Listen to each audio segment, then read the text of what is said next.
my reminder.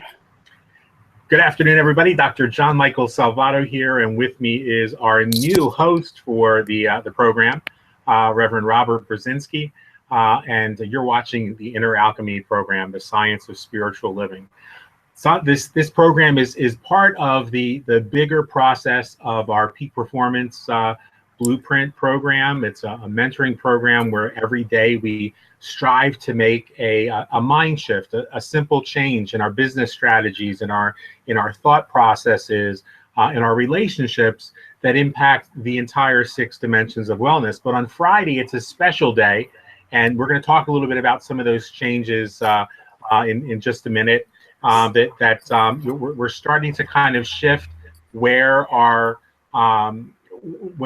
or how we address these different focal points to make it so that folks who might just want to focus on the spiritual aspect of their lives understand that they're welcome to these programs, because I think the message we share on Friday afternoons at 1 o'clock Eastern is an important message. And just because somebody's not an entrepreneur, just because somebody's not involved in the Peak Performance program, somebody's got a television running in the background. If you could mute we'll just mute everybody's lines, do it the easy way. So if just because you're not an entrepreneur, just because you're not part of the program, doesn't mean we don't welcome you to this show, because I think that some of the ideas we're going to talk about, especially days like today, can be helpful for everyone. So just to kind of put that into a really quick housekeeping kind of mode, in just a couple weeks, we'll make some announcements, and these shows may be archived on a separate website. And we may decide we're going to archive them there and keep them in the Peak Performance website as well. But you'll have a site that you can share on social media with folks who, for example, today where we're going to be talking about grief and releasing grief, there are a lot of people out there who may have no interest in entrepreneurial endeavors. They may have their own stuff going on, but they could find real value in what we share today on this program. And so because of that, I also felt, when I was a kid, in my 20s and 30s, I was a Renaissance man, and I, slept 4 hours a day. So there was time for me to be the spiritual teacher and the entrepreneur and the social media expert and the counselor and the naturopathic physician. But now at 54, be able to share some of those responsibilities. And so Robert and I spent some time this week talking about where our passion and focus is. And you clearly know from some of our previous shows where Robert's passion is, because he brings so much to these programs. And I asked him, and he graciously accepted, if he would mind being the host of this show, because that's what felt right to me. And he said yes. And so I'm really thrilled about that. And so today will kind of be my my final show as the host, although really and truly I've kind of felt like we were co-hosts all along. But today I'm honored to have the opportunity to talk with you guys about this process of moving through grief, the healing journey through grief. And on the blog, for those who had a chance to take a look at it, you saw that I reference Dr. Elizabeth Kubler-Ross's book, this year in 1969, I think it was, on death and dying. And in that, she talks about the 5 stages of grief, or the 5 stages of loss. And those are denial and isolation, anger, bargaining, depression, and acceptance. And what we need to understand before we begin today's conversation is that a lot of people think, okay, so that's the 5 stages. So first I have to go through denial and isolation, then I got to go through anger. And it doesn't work that way. It's not a linear process. It's a cyclical process, and it doesn't follow any given order. You might go from denial and isolation to bargaining to anger, back to denial, to depression, to acceptance, to fear. It's a process that's as personal as our fingerprints. And so today we want to talk about what happens when we reach into that inner truth in ourselves, that truth of our being, that our true nature, if you will. And we find that that grief itself is part of the healing process. It's not something we need to shirk off. It's also not something that we need to try and pressure other people to get through faster so that we can be more comfortable. And so today we're going to talk about the spiritual resources that are available to us to allow us, as the grieving process begins to subside, what kind of technologies can we use spiritually to lift that heaviness that we're experiencing emotionally, that heaviness that may be affecting our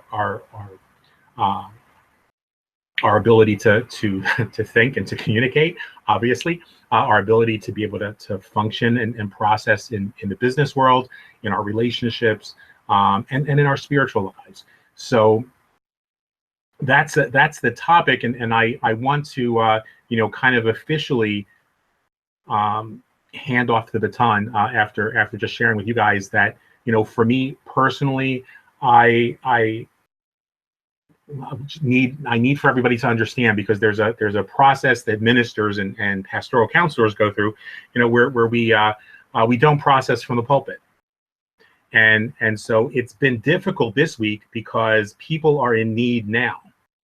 And I have felt, and I'll let Robert speak to this himself, I felt like at times as pastoral counselors and teachers, we don't always get that time to be able to process, and we have to jump right into counseling mode. So I'll be real honest with you guys that for me, being personally affected in terms of civil rights violations that are impending, as well as feeling what everybody in the entire country and perhaps the entire world is feeling about this travesty that took place, I'm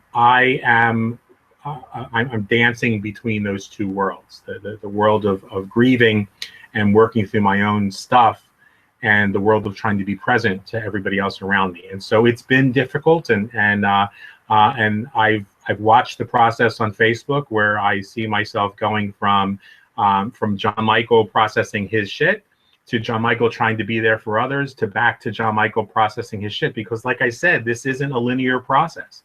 And so I ask of you, just as I ask of myself, that especially during this time, that we be gentle with ourselves and we be gentle with one another, because this isn't an easy time.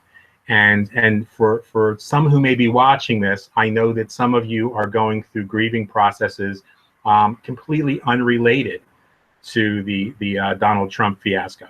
And while that might seem inconceivable to some of us here on this shore, I know that some of you around the world are going through stuff yourselves, in your countries, in your families, and in your personal lives, your business lives. And so the information we share with you today is technology that'll work no matter what the burden is that's on your heart. So with that said, I want to kind of pass the baton on to Robert, because this is one of those topics that in this moment, I don't feel that I necessarily have a total handle on my own shit. And so I'm going to pass the baton to somebody who I think is a little bit more qualified right now to talk to this matter. And not that I want to begin my reign as host by implying that you're just handing me your shit in any way, shape, or form. Let me be clear about that. Now, and I want to say thank you, because you spoke to this, there is no greater time than this moment to do our own work. And one of the things that I'm going to talk about, I really don't care who you voted for. If you didn't vote, I still have a problem with that. But today, I really don't care who you voted for, as long as you participated in the process. Because the end result is, holy shit, something is happening here. And I have to fall on the side of, oh my God, something magnificent is happening here. I just can't see that. I couldn't see that on Tuesday evening. I had a tough time seeing that on Wednesday. I don't expect everybody to see it. And there were, And to say that there was something that wasn't magnificent happening here discounts, I won't say 50% of our country. I'll say a third. A third went one way, a third went another way, and a third didn't bother to participate. However the numbers play out, there is a spiritual process at play here. So I want to look at it. A lot of, and yet, because I am in that side that has a really hard time seeing from the other side, from the other perspective. There really are a lot of people in this country today that are very, very happy and are actually feeling, are using the public processing of the left to justify their point. And I don't know they're wrong. When people, and I want you to understand, I don't want anybody to be wrong in how they processed this experience, whether it was elation or whether it's grief, whether it's loss or whether it's outright woohoo, we did it. Because that woohoo, we did it is equally valid as the oh shit, what did we do? Both perspectives are part of the whole. Now today, this audience, my perception is that we're predominantly on the grief side. That this audience, that this community is in a place of, in many places, being, feeling ungrounded, uncentered, sucker punched. Lots of different terms we use to try to describe the emotional experience we're going through. And my invitation for you is to do that if you need, and don't do it if you don't. Some of you will notice I was pretty radio silent all day Wednesday. I needed to get my stuff together. And it's still not all there. And I've been brought up in a place where I don't process from the pulpit. But and the reality is I spent and I didn't have time on Wednesday to do anything other than care for those whose mental and spiritual maturity was placed in my hands. So some people called and they got me, and they got a spiritual truth, and they supported, and I called others to do my own processing. The denial and the isolation often comes first, because it is often that place where we can hear a truth that we have been so sorely ignoring. Real grief, the real unimaginable type of sense of, and it's a sense of loss of promise, loss of status, loss of life. It's the perception that there is loss. And what I want you to know is that the spiritual truth is nothing is ever lost within the one.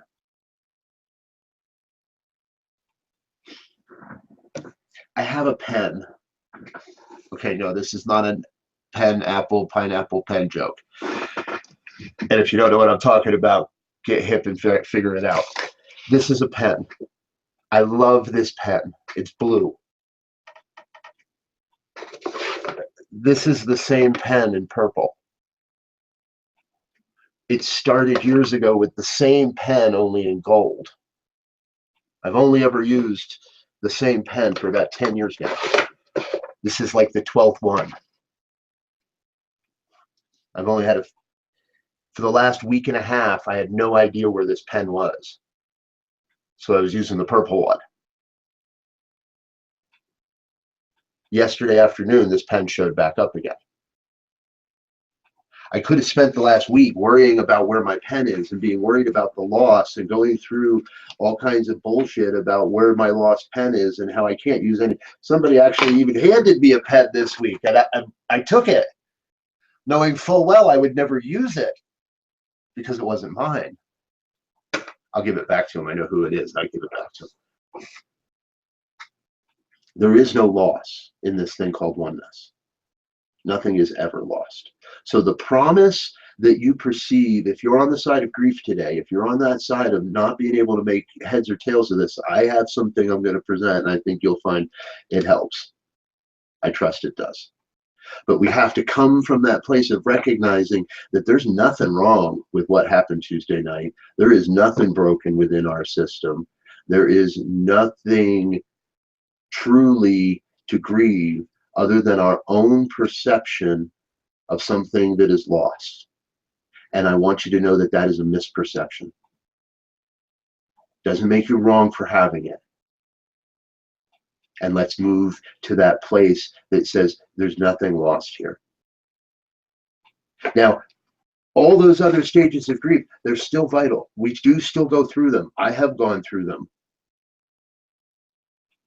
One of the benefits to being in the career path of my choices, I get access to a lot of really good people that have a really evolved perspective of events like this.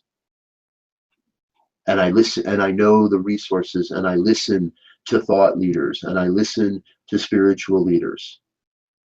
I will tell you, if you want to hear one of the most life-affirming messages I have heard this week, go listen to Reverend Michael Beckwith's talk from Wednesday night at Agape. Because part of what he brings forward is a radical perspective on the spiritual truth that emerged, that was born sometime late Tuesday night, early Wednesday morning. Racism is out in the open again, folks. And that's not a bad thing. And those that believe that way are presenting themselves to the light of truth. They're going to feel the burn of the light of truth. And this will be healed. Homophobia and those that feel that is still a viable perspective are being brought up into the light so they may see a deeper, more expansive truth. Part of the reason that this all happened is that for too long, too many made too many wrong for their beliefs. And as a country now, we are being forced to open up lines of dialogue, to open up lines of communication. We're going to go through, and we're in the anger right now, right? We're in some are still in that denial. Some are moving through all kinds of stages of anger. Some are starting to compromise. The state of Maryland today passed a law that made it legal for their electors to vote outside of their prescribed requirements. Don't know what that means yet. Might mean nothing. But it's an absolute sign that there is bargaining happening. That some people in our country are in that place of bargaining and are moving beyond. And yes, there will be that depression if we continue to look at this as if there was something lost. But what I believe is, if you're in this group, if you're listening to this type of recording, well, then we know there's a bigger vision out there. We know there's something mightier than a bunch of old white bigots. We know there's something more evolutionary, more expansive, something that supports and uplifts everyone. You've heard me talk about it. I hold this vision of a world that works for everyone. That means the red states get to have their party too. But it doesn't mean we have to go to the party with them. It doesn't mean that we have to promote the party so that continues in consciousness. There truly is only one place to work, folks, and that work is in our own consciousness. And so do what you need to do. Take the time you need to take. If you need to talk to people, make sure you're talking to people. If you need to cry, cry. If you need to bitch and punch your, well, I don't suggest punching the wall anymore, but younger. If that's what you need to do, do it. And do it in a conscious way. Do it in a way where you can be safe. Do it in a way where you don't have to make other people wrong for how they're feeling or how they're processing or how they're believing. I think the greatest insult of spiritual people is, oh, come on, get over it. Let's get on with the party. No, cry if you need to cry.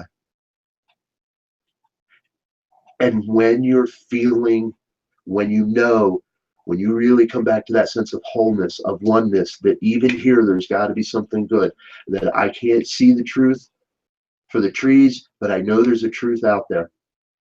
And we are climbing a mighty mountain together. We are in the process of creating a world that works for everyone.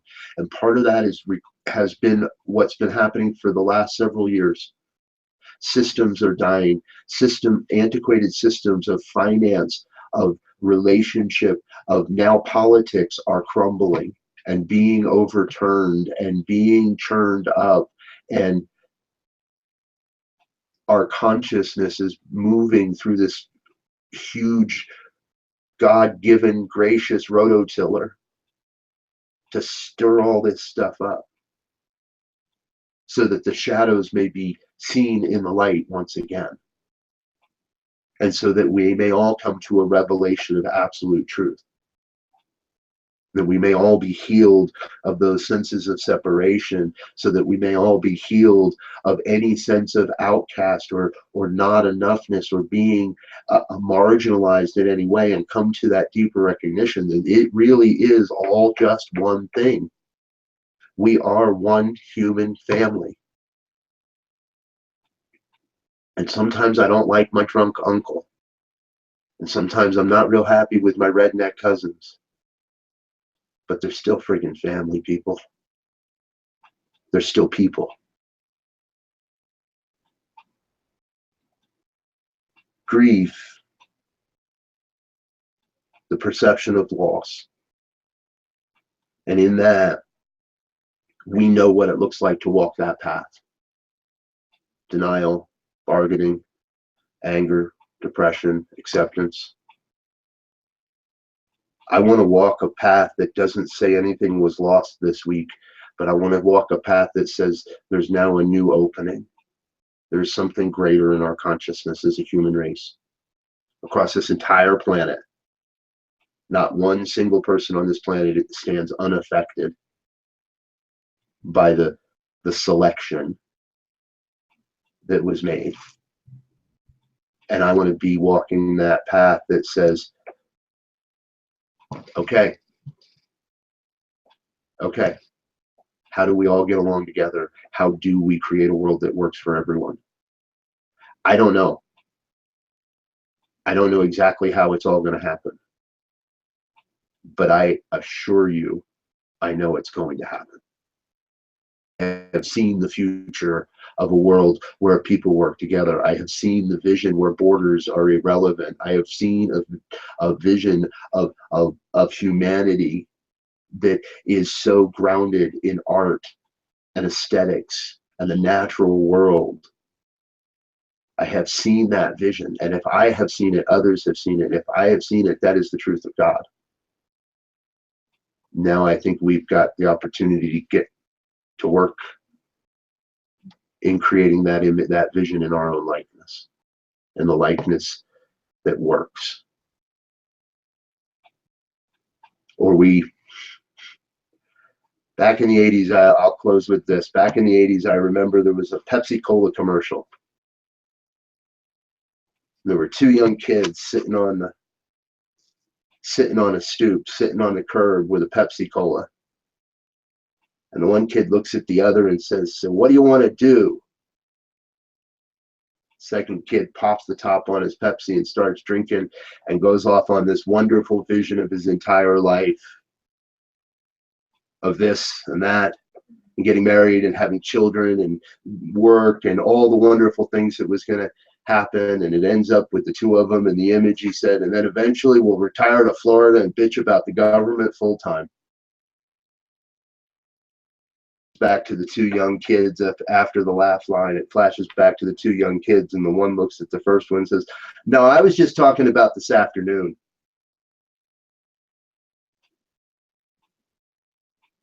What do you want to do today? Maybe it's just being in the stillness again. Maybe it's being in prayer. Maybe it's get out and take action. Let your voice be heard. Whatever it is, I invite you to do it from a spiritual perspective, from a perspective of doing no harm, from a perspective of nonviolent communication, from a perspective of all the things that are taught in this room on Friday afternoons. To do it with love, and to do it with compassion, and to do it with a deep assurance that there is nothing wrong here, and that everything's working out for the highest and the best of everyone involved. There really is nothing wrong in the mind of God today. And what I know beyond any question is that everything necessary for the complete fulfillment of your mission on this planet comes to you as it is necessary. And if today that feels like grief, then embrace the grief. It's the only way to let go of that heavy heart is to embrace the grief and remember that there's something better coming. Thank you for your time. Peace and blessings. Go forth and prosper.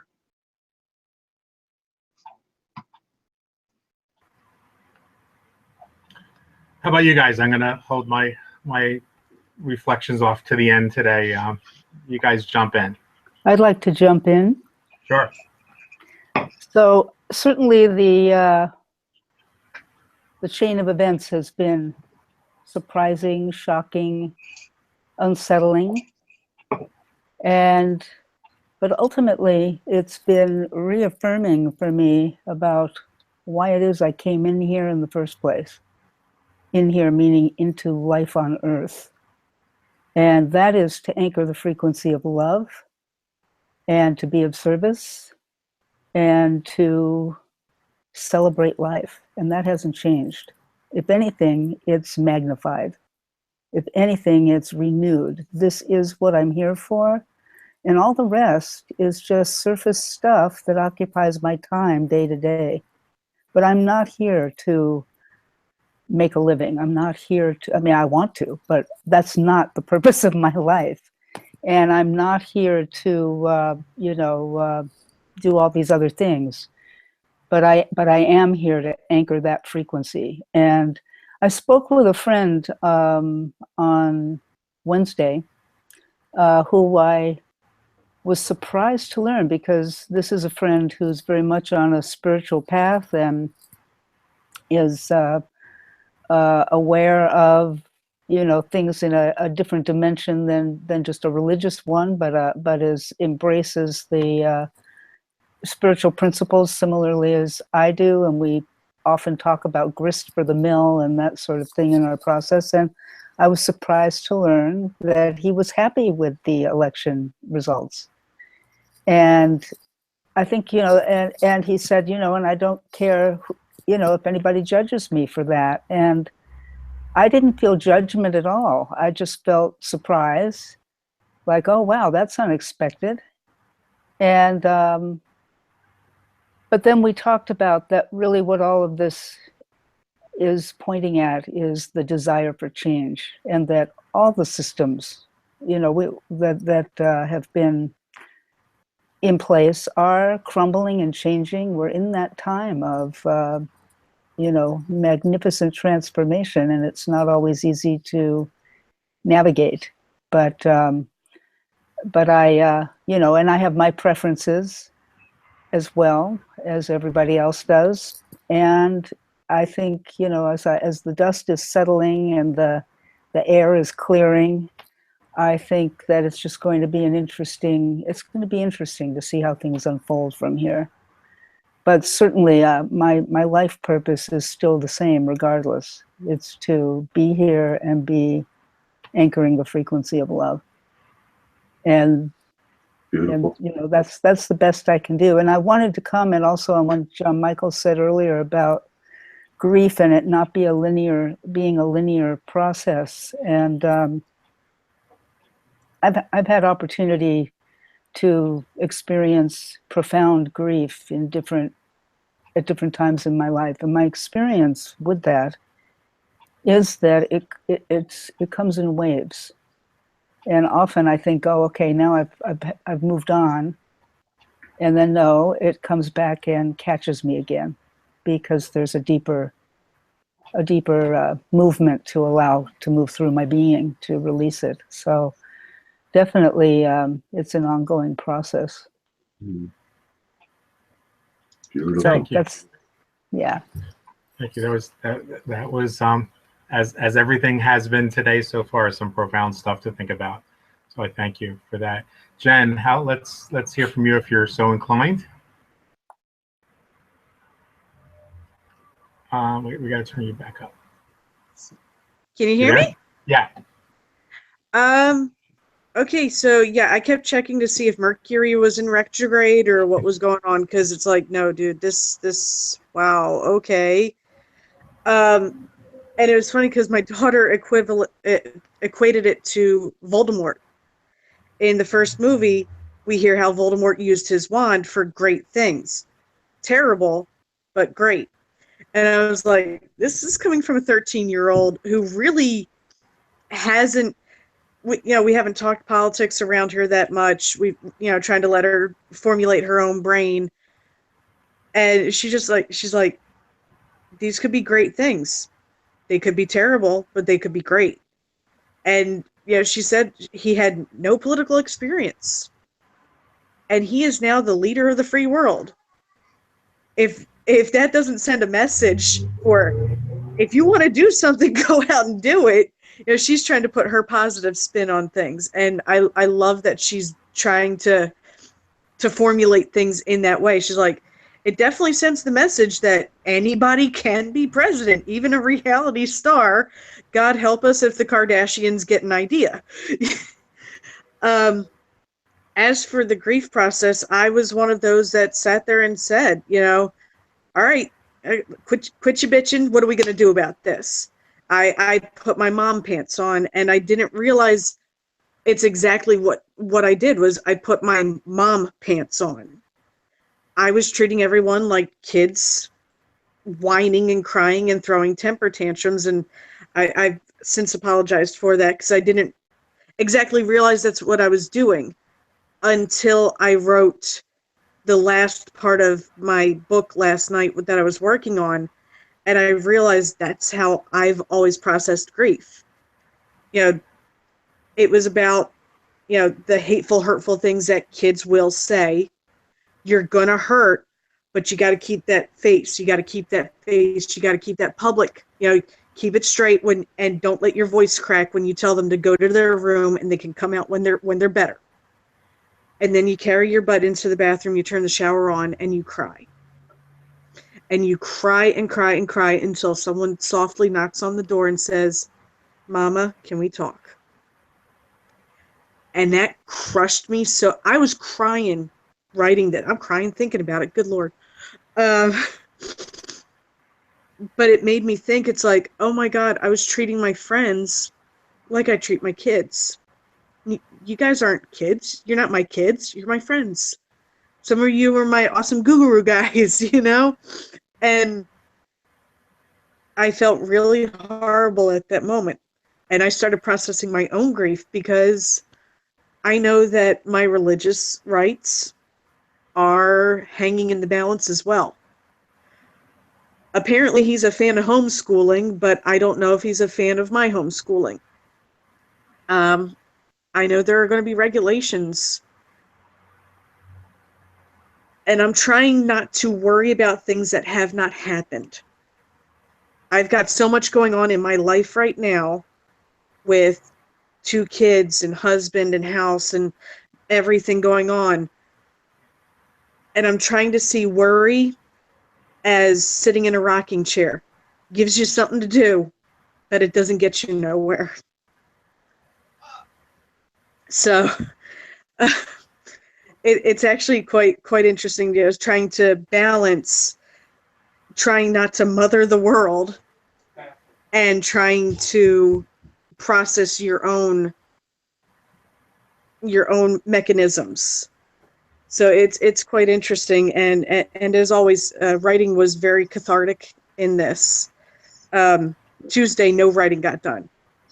Nothing got done on Tuesday. I just sat there like, okay, this is not happening. It was happening. It was kind of bizarre to sit and watch it, but like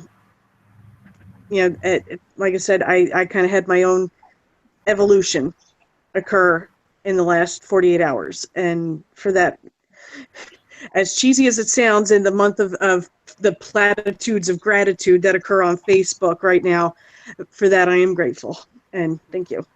Thank you. Wow. Yeah. Well, I want to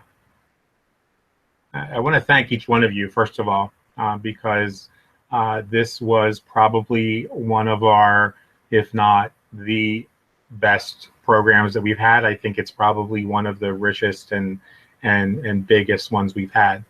And I'm going to and I struggled the entire time this program was unfolding with ensuring that I was going to be and remain transparent. So I'm going to first say that, because I know some people who might be watching this tangentially, read into things.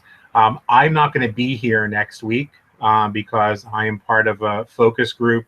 Happens to be a political focus group for a jury thing, and so I'm from 12 o'clock in the afternoon until 5 o'clock in this focus group, and it's about a really big case, and so I couldn't say no to that. So don't think that because I'm not here next week that after what I share in a minute that I'm walking away from this process, because I'm not. Having said that, and then also there's that anal retentive part of me that's been part of politics and been involved in politics, and I understand that might have a little bit of impact on how I'm processing this from the time I was 20.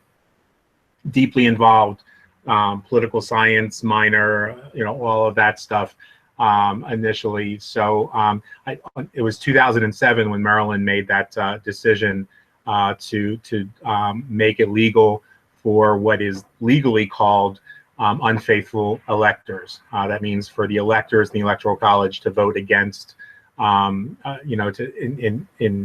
differently, to vote their conscience. But what happened, and so it was 2007, and they didn't actually pass a law. They just reaffirmed that they were not going to be one of the, I think, 24 states in the country that make doing so illegal. But what happened on Tuesday night was that illegal act itself took place prior to December 19th, when the electors come together. The electors failed us. So what I'm struggling with is, I certainly see the perspective and understand the idea that nothing is wrong in the mind of God, but that doesn't mean that everything is right in the world of phenomenon. And great injustice was done. Hate is never good. I struggle with the idea of a world that works for everyone, because my world will never work for hateful people. My world will never work for people who deprive others of their civil rights, their gender rights, or any other rights. And so maybe because I've been raped, because I've been gay, because I'm biracial, maybe I'm reacting a little more strongly than I should, or than others might. Or maybe it skews my perspective. Certainly skews my perspective. There's no maybe about that. I think, though, that while I understand and appreciate the positive spin that gets put on this, it's actually the reason I walked away from the Church of Religious Science, because there's a tendency in times like this, I think, for us to lose sight. And historically, we've seen this happen in the New Thought movement from the beginning, where we kind of get a little closer to New Age than New Thought, and it sounds to me like we're talking, like we're contradicting ourselves. That's what I was feeling when I was listening to Michael Beckwith. On one hand, we're talking about how, you know, everything is right, and this is going to be for the good, for the greater good. Yes, some great things may come out of this, just as some great things, in some people's opinion, came out of 87 years ago, Nazi Germany. But it doesn't change the fact that everything that the Nazis did was fucked up, was wrong, and devastating. So out of horrendous events, the human spirit, because that human spirit is that oneness of the goddess or God or whatever you call it, prevails. And I don't doubt that good will prevail in this, but that doesn't mean that evil isn't prevailing in this moment.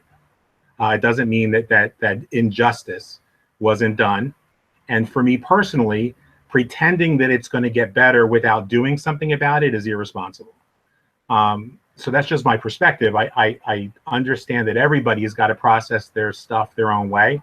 I just need to be transparent and say, I'm not in that place where I want, where I want people who hate, people who voted for a misogynist, a rapist, a hate monger, a xenophobe, a homophobe, to, they have no place in my world. They have no rights in my world. They have no right to think that way because it deprives others of their basic human rights. And so those people disgust me, and I have zero love and affection for those people. I recognize that they are people, but they are flawed and they are mentally diseased. And I am still in that angry, clearly in that angry space. Those people have no right. Those people killed the democratic process on Tuesday night. They destroyed the democracy. And I'm not ready right now to put on unicorns and rainbows and be happy for what happened. Because while the human spirit will prevail, I think things are in a really fucked up place, and it's time to get angry. I put it in the perspective of back when I walked away from the New Thought movement. The two churches that I was involved with were speaking very harshly against those of us that are in ACT UP, which is the coalition to the AIDS coalition to unleash power. They said it was horrible to demonstrate, horrible to pour blood on the White steps, on the White House steps, horrible to be so angry, and that felt to me like they were invalidating us. And of course, the people who are still friends of mine to this day, who they're even friends of mine on Facebook, who spoke so harshly against me, didn't understand because they don't have AIDS. They aren't gay. They didn't know what it was like to have lived a life of oppression. And I kind of feel like this is the political equivalent of ACT UP. This is the time for our whatever they called it, the Egyptian Spring or whatever, Arab Spring. This is the time that we need to take to the streets, that we need to do it nonviolently. We need to be committed to that process, as Robert said, of nonviolent communication. It was really hard for me to not, on Tuesday night and Wednesday morning, hope that there was a grassy knoll around somewhere where the inauguration is going to take place, but that's not the person that I am. And so I had to work through that and say, those thoughts accomplish nothing. That's violent speech. That's hatred, and that's intolerance, and that stoops to their level. So I think that we have to despise the action and recognize the essential humanity, as Robert said, of those who are mentally diseased, who are now in control of this country. And as Robert said, that's 1/3 of the country, where a little more than 1/3 voted for Hillary, 1/3 voted for Trump, and 1/3 was apathetic and opted out of the process. And so I really thank Robert. I thank all three of you for bringing such a beautiful and powerful perspective. And I hope that those who are watching today, that the only thing I think they can get from me is know that it's okay to still be in your anger and to own it, because we can't get to where you heard Robert coming from, or Jen coming from, or Katrina coming from, until you own your shit. And I'm just going to be vulnerable out there and say, I'm not ready to be there yet, and that's okay. And I'm so grateful that that some of you have progressed beyond that stage, because that's the one thing that gives me hope. You know, it's the Roberts and the Jens and the Katrinas in this world that gives me hope. So if you're watching this and you're angry and you're ready to take to the streets, please do, because somebody has to fight that fight. But know that there's hope, because the future, if you looked at that, we see all these political maps of all of the people that have their heads up their asses and voted for Trump and are hate mongers and everything else. But guys, understand that the people who are 18 to 24, if you look at that map of the United States was overwhelmingly blue. There were only tiny little speckles of red. That's the hope for our future. Right. The children, the kids in our society, the young adults in our society, not kids, are the hope for our future. So there is hope through all of this. It might be tough to get through the shit, and it might be, and I fear that it could be violent. But if we stand on the side of truth, like Robert said, if we stand on the side of knowing that good will prevail and always does, and do our very best to take action to prevent that violence from happening, then I think we'll get through this quicker than not. Yeah. I just want to tag on real quickly. If your heart says get out in the street and let your voice be heard, then do it. But do it as a spiritual activist.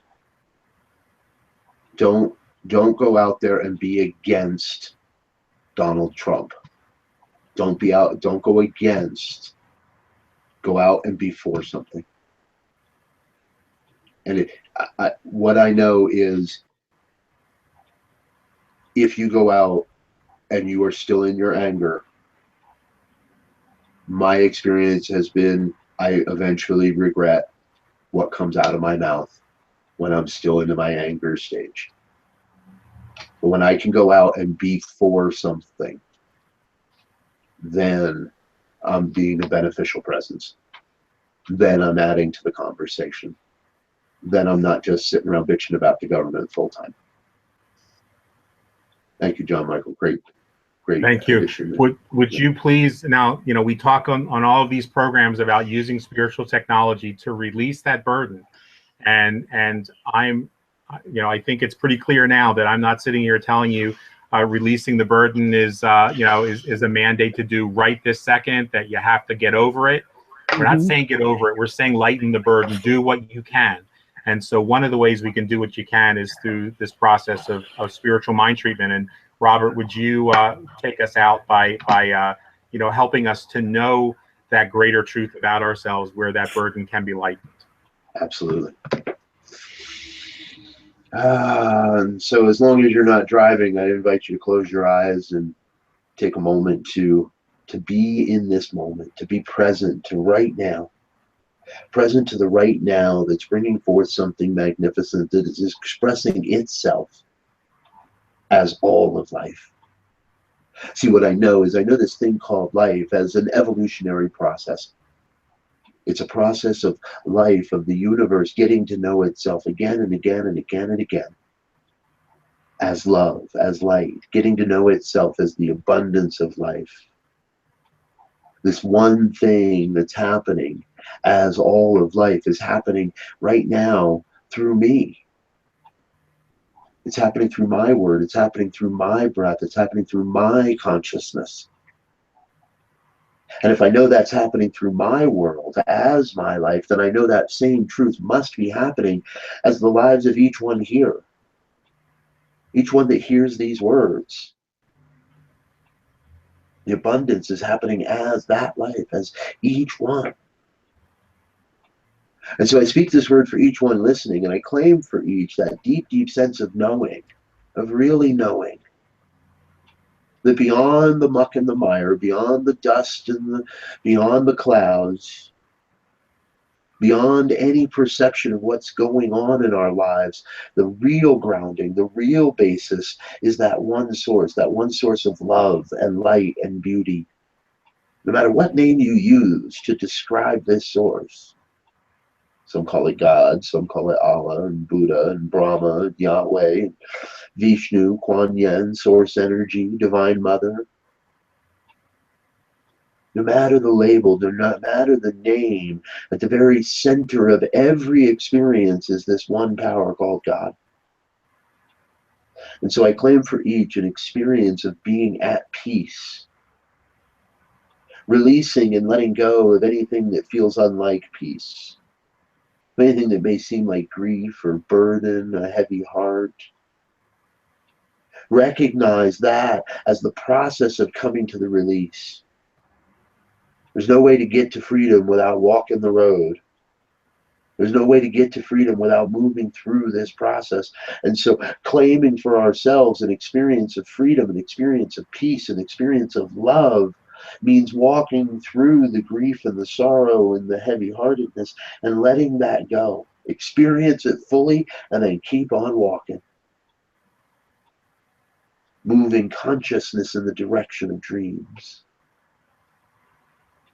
Moving consciousness in the direction of wholeness, oneness. That is the work I am about this day. And so I claim for each an experience of that, moving consciousness in the direction of wholeness. To a deep, deep realization of the one life happening through all and as all. That's what's really going on. One huge, magnificent, evolutionary, explosive call to love. To love the one. And to love all aspects of the one. And no matter what it takes to get there, the destination, the journey, that return to wholeness, that return to love, I know is absolutely guaranteed for each one. We all end up in the same place, at the very center of it all, expressing as the very heart of God. So in this moment, I truly am grateful. And let go of anything that is unlike God, that is unlike truth, that is unlike the one. Most especially grateful to accept into my heart, accept into my experience a consciousness of love and oneness. A consciousness of wholeness and a consciousness of knowing the end, the success. The journey is assured. Because truly I know it's all God and it could be nothing else. And so from that sense of gratitude for this reminder, for this word, I release this word into the law that always says yes, that co-creative expression of good. I release the word and I let it be. I let God be God. And so it is. And so it is.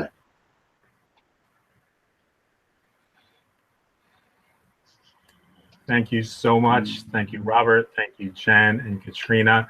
Thank you guys for tuning in today. And Robert, Katrina, and Jen, if you stick around for just 1 minute after we go off the air, I was going to speak to you for 1 second, if I could. Guys, I just wish you peace. I wish you love. And I look forward to being with you all on the show a week from, or 2 weeks from today. But don't forget, next week, Robert will be letting you guys know the time and channel and everything for next week's program.